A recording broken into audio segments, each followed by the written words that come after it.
The Russian President Vladimir Putin said again today that he does not want a war with Europe, despite describing the situation in Ukraine's Donbass region as genocide.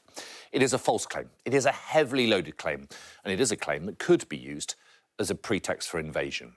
The Donbass region, which we've highlighted on that map, is in eastern Ukraine. It has been the scene of heavy fighting between Ukrainian forces and Russian-backed troops since 2014. And it is true to say that thousands have died and millions have fled for safety, some of those into Russia. In those intervening years, President Putin has granted passports to more than 600,000 people living in the region, thereby effectively making them Russian nationals. And so he could, in theory, send troops in on the pretense of protecting those new Russian nationals against these false claims of genocide.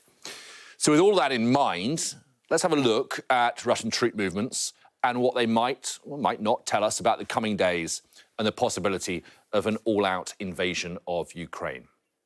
Now, first, this video, which caused a bit of a stir around the world when it was released by the Russian Defense Ministry. It shows tanks from the southern and western military districts returning to their bases. On the face of it, a good sign.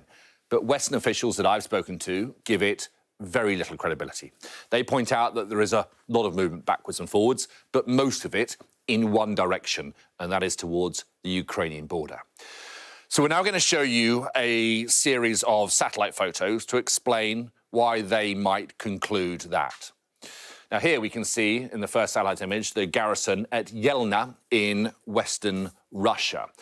Large amounts of weaponry were moved there last year, including 700 tanks and ballistic missile launchers.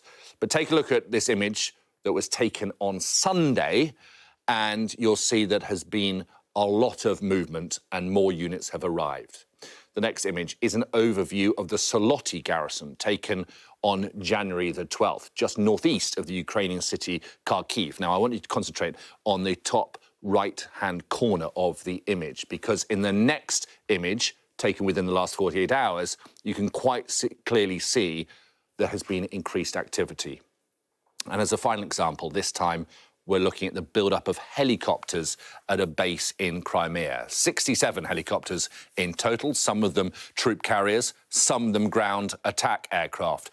Any of them, or all of them, could be used as part of an invasion. Now, that's just a sample of the satellite imagery and video of Russian troop movements.